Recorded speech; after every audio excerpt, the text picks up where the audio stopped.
Fear of speaking is the #1 phobia in the world.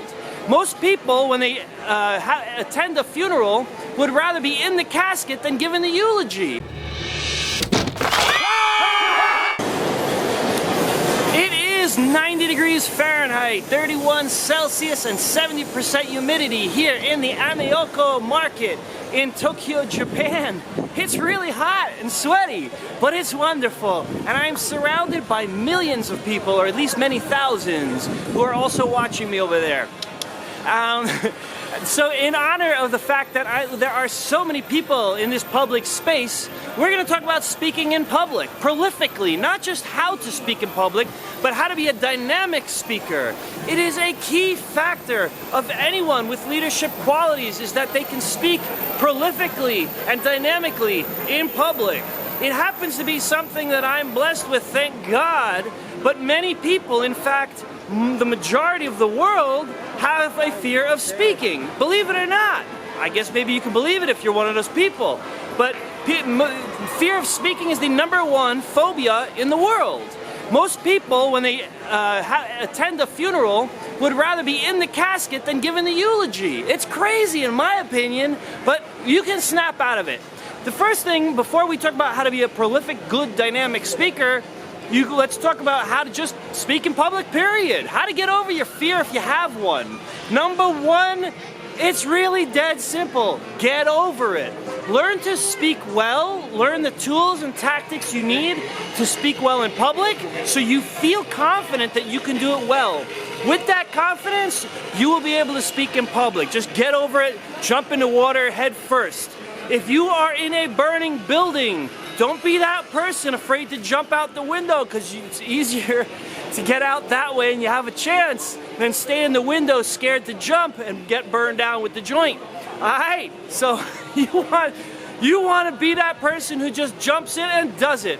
There is no magic to speaking in public in terms of getting over the fear. Just stand up there and start doing it. If you are good at it, your confidence will take over. If you're bad at it, you need to learn how to be good at it so your confidence can take over. I'm already sweating and I just started this video. Alright, so here's the first step. Jump in the water, head first, that's it. Get up in front of the audience or whoever it is you're speaking to and just start, and just do it. Don't be afraid of nothing. If you are afraid, keep it in your head. Pretend you're not. Pretend it's acting. It's okay if you are terrified inside, okay? But just get up there and pretend like you're not. Anything goes wrong when you are speaking in public, you just keep going like it didn't happen, okay? If what you were about to say you cannot remember anymore, talk about something else. First thing that comes to your head. Crack a joke. Make it a comic relief moment if you have to, until you can gather your thoughts. When you pause speaking in public, people don't usually take note of how much time your pause is. Each of the pauses in the last sentence I did were approximately 1 second in length. It just sounded like I'm speaking more slowly. It didn't sound like anything. Meantime, that gave me time to think if I needed it. Generally, I happen to be one of these fast-talking New Yorkers, so I don't usually do that. But if you really forgot what you have to say, just pause. Take time speaking, and no one in your audience will even notice anything is wrong. Okay? You can always give yourself a chance to catch up that way. People don't notice a short pause. Now, if you take a too long pause, obviously that's going to be noticeable. However, if you make a mistake and you say the thing wrong, I mean the wrong thing, just keep going. That was on purpose. Alright, the whole point is you just keep going no matter what happens. Do not freeze up. If these slides of your PowerPoint fail to work, be ready to keep going without the slides. Describe what they said, or just throw them out the wall out and just do it without the slides. Learn how to keep going no matter what happens. That's key to public speaking. Next thing is you got to project your voice. I am surrounded by 1,000 things in this place, in this market, that are making noise, and hopefully you could still hear me because I'm shouting loud enough that you can. When I present in public to audiences of roughly 100 people or less, I rarely will use a microphone because that could be heard. Alright, if I get to the point where it's 300 plus people, I typically need a microphone because that would take some serious vocal skills. But 100 people or less, I rarely use the mic because I could be heard pretty much straight across the room. In fact, the people in the market on all sides of me keep staring at me because of how loud I can be. Now, I don't speak like that naturally. I can belt it out, though, if I want to. And that's important for commanding respect. The person who whispers and talks like this doesn't command much respect. You got to speak with a commanding voice. It doesn't even matter if you are male or female. Females as well, be ready to command. You got to speak up for yourself. It's important if you want to be a prolific leader and a strong leader. Look at General Patton back in the World War II.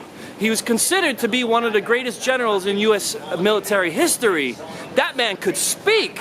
I mean, that guy knew how to command an army. Okay, he was pretty foul-mouthed. It was dropping an F-bomb every third word.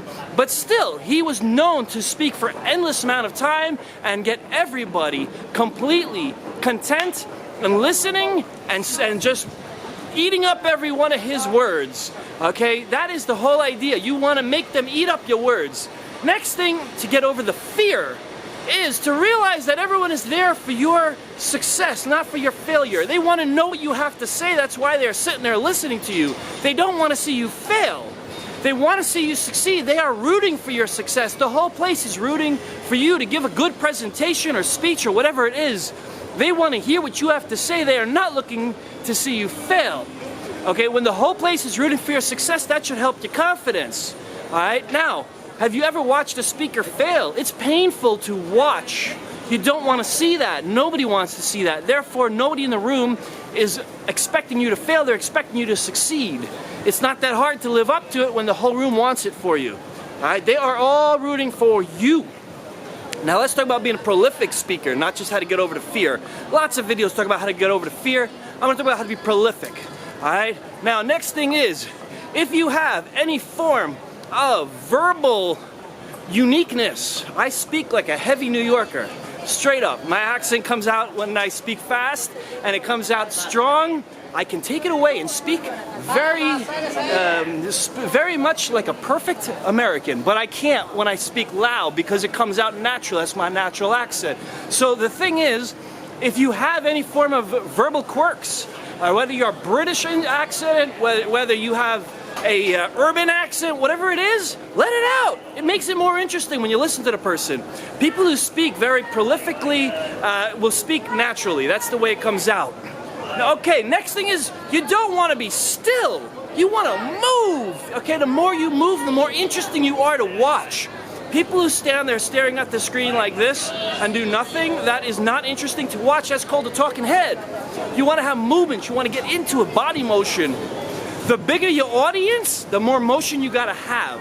If you're in a room with 12 people, you can just use hand motions and that's enough.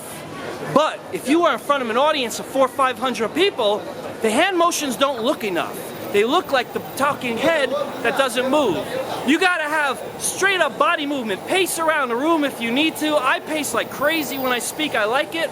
I like to do that. Not everyone has to do to that extreme. I like that. It's my thing. But you gotta move. You can't be still. Get around, work it out. If you're giving a presentation on anything that's physical, like using a computer, get up and point to slides, do things. Don't just sit there and do nothing and sit down and push the buttons on the clicker. You want to get up and point to the screen. You want to get into it, get hyper, get active. All right, if you got ADHD, stop taking a Ritalin before your presentations. Straight up. You want to have straight up hyperactivity. That's the way to look at least visually interesting and keep attention to people. Speakers who are not hyper enough don't command interest enough. Watch anyone on television who is highly entertaining in terms of mainstream opinion. I don't mean your opinion, I mean like the ratings say they're highly entertaining. They are rarely the kind of person who sits there and just talks like this. They are usually the people who are get up in your face and get all into it. And that's all right. Listen, there's different kind of people. Not everyone has it in them to be hyper and excited, like I guess kind of like I am. But you can still have your emotions come out. You don't want to be reserved. Reserved is lousy to watch. Speakers who are reserved are very uninteresting and boring. And then that's not a commanding speaker, that's not engaging, it's not commanding attention. You want to have everyone's attention on you because they're curious, what kind of crazy thing you're gonna do next. If it's that kind of thing, if you're leading a company, they want to know what your next tactic is gonna be. They're interested to know. You want to move around a lot, speak loudly, make eye contact with everybody in the room at some point or another. That's right, everybody in the room. You can have a room of 500 people and a 5-minute speaking time. You can still make eye contact with everybody in the room. I don't mean for like more than a split second. Your eyes should be looking around the room, making attention to each and every person as you speak. All right, if you got a lot of people, you want to make a lot of eye contact. Because what happens is when they sit there and they start going like this and dozing off, they all of a sudden realize, oh my God, I'm in a room of 500 people and the speaker's looking at me. They wake up. It works. All right, let's talk about other tactics to keep people's attention. Ask people random questions to make them raise their hands. That is a key thing when you have a longer presentation time and you need to make sure you get everyone's attention. Raise your hand if you are boiling hot and sweaty in Tokyo today. All right? That physical movement of raising your hand snaps you out of whatever imagination you were going through, whatever thought process you had if you started to lose concentration. I'm talking about the audience member. If they are losing concentration, that physical movement of raising their hand snaps them out of everything, puts them into the mode of listening to you again. I ask questions like that all the time if I have a longer presentation time. Raise your hand if, it doesn't even matter what. If I have a very long presentation time, I'll usually do some kind of physical activity. Like everyone, okay, this is a networking event. I'll just make it up, even if it's not a networking event. I'll say something like, this is a networking event. I want everyone to stand up and shake the hand of the person next to you. Now, the act of standing up and doing that snaps everybody out of whatever sidetrack thought they had and into what you're doing. Excuse me, I gotta wipe the sweat off. I'm sure that's not pleasant to watch. Woo! It is hot in Tokyo. Oh my God. Oh, I apologize for my sweaty appearance, but it is bloody hot in this joint. Oh my God, I love Tokyo, but this weather. Woo! All right, so, is this Ameyoko? I think I just walked past Ameyoko. No, it's not. Ameyoko is like the biggest electronics store in Tokyo. It's somewhere in this region. I haven't found it yet. Anyway, you want to make sure there's physical activity to keep people engaged. All right, when you have the people stand up and shake the hands of the next one, that's a tactic that's not for everybody to use. Some people may not exactly appreciate that. They may be a little bit more timid in their speaking style to ask everyone to stand up and do that. May not be appropriate for your vertical. Whatever it be, do something to get people physically active and write. If nothing else, ask people to write something down.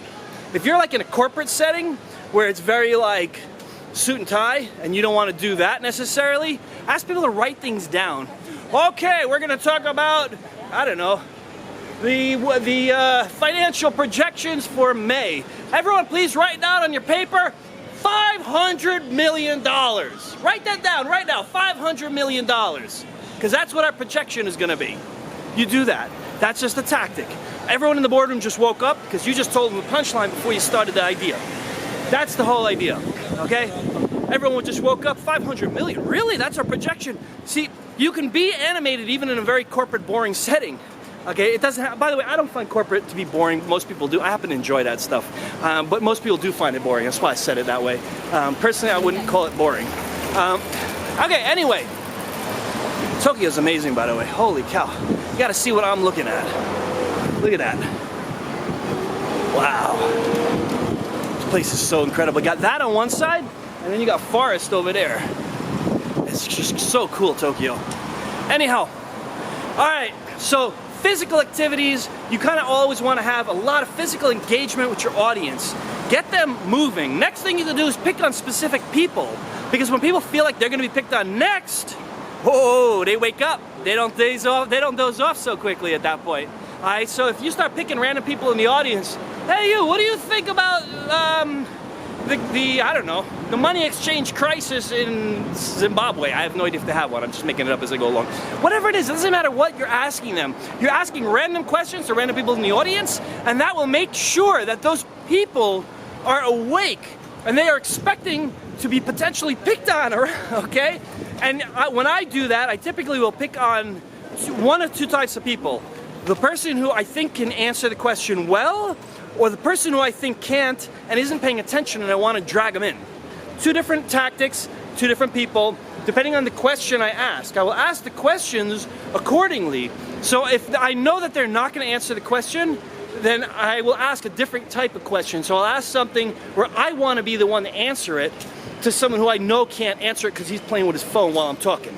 Okay, so that there's different speaking tactics that way. But now he stops playing with his phone and then I get to answer it in the right way. But if you're talking about something just to engage people and you want to kind of get people excited, oh yeah, I know the answer to that. You ask simple questions, all right? Like, if it's a computer topic, you could ask something like, how much RAM was in the first computer or something like this. That's not actually that simple. I don't even know the answer to that. Maybe 16 bytes if I have to guess. Anyway, 8 bytes. Who knows? But in the original, anyway, if you know how much RAM was in the original ENIAC, the first computer, put it in the comments below. I have no idea the answer to that. But either way, you ask questions that are simple to people who you want them to get the answer. And when you have something where you want to be able to speak the punchline as part of your presentation, then you ask a challenging question to somebody who's clearly not paying attention, and that draws that person in because now they're not playing with their phone because you just picked on them, and at the same time gives you that lead into the next thing you're going to talk about. Okay, I am drenched and hot.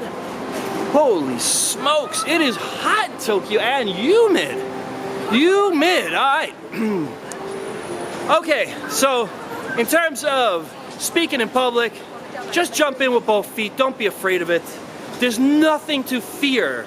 That's the whole thing. Always ask yourself, what is the worst thing that can happen? The worst thing that can happen is you get booed off the stage. Now think of yourself, have you ever been anywhere and had someone booed off the stage unless they said something provocative? It never happens. No one's gonna do that to you.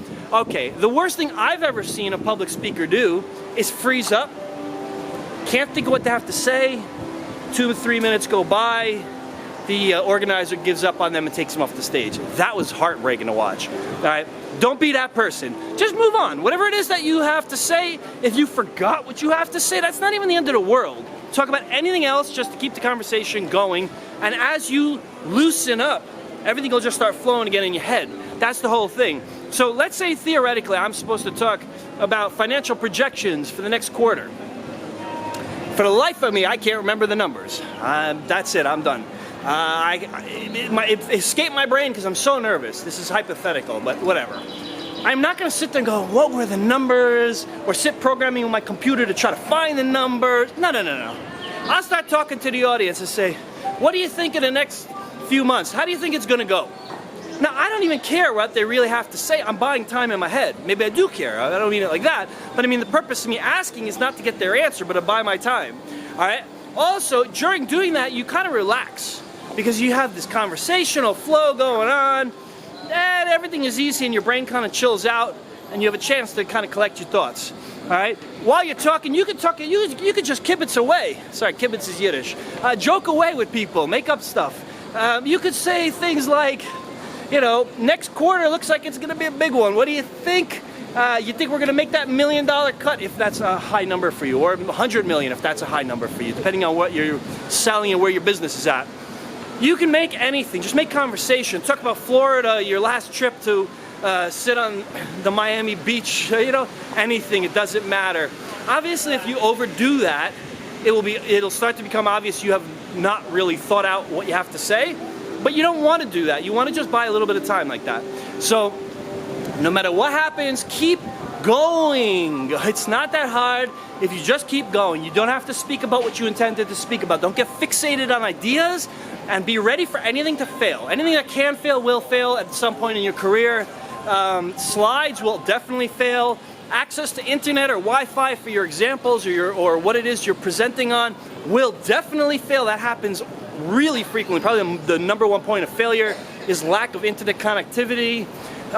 Believe it or not, even in this day and age where everyone's phone can, hold on a minute, just don't want to get lost here, where everybody's phone can sync up with the computer. See, like right now, I can't think of the word.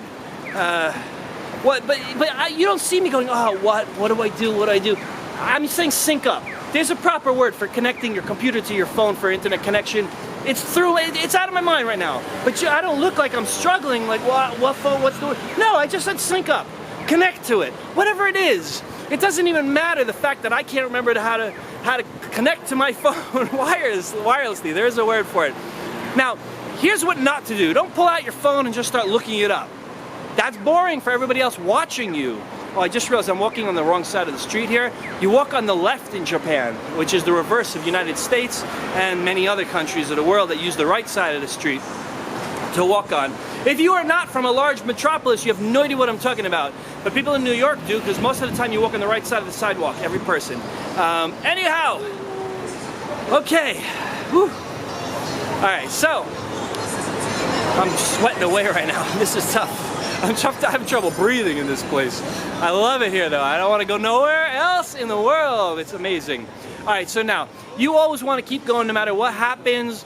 Do not worry and do not fret if things don't go according to plan.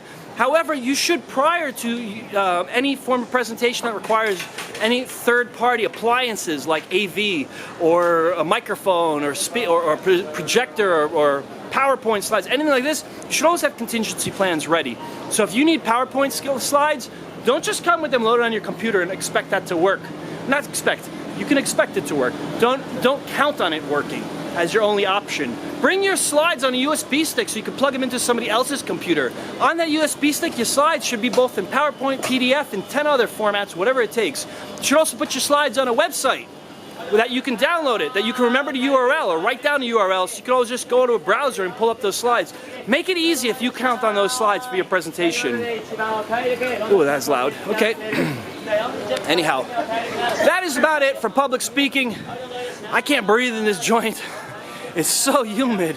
I love it, but I'm out of breath. So, you can hear though, I've been commanding your attention, I hope, for this whole video. If not, I failed, but give me a thumbs up anyway. So, hey, whatever. Give me a thumbs up if I failed. Give me a thumbs up if you liked the video. Give me a thumbs up regardless. Subscribe, like, do all those things, and I'll see you in the next video. Stay awesome in Tokyo. In Tokyo. In Tokyo. Hong Kong. Hong Kong? We're not in Hong Kong. You're in Hong Kong? Okay. Later, guys. Yeah!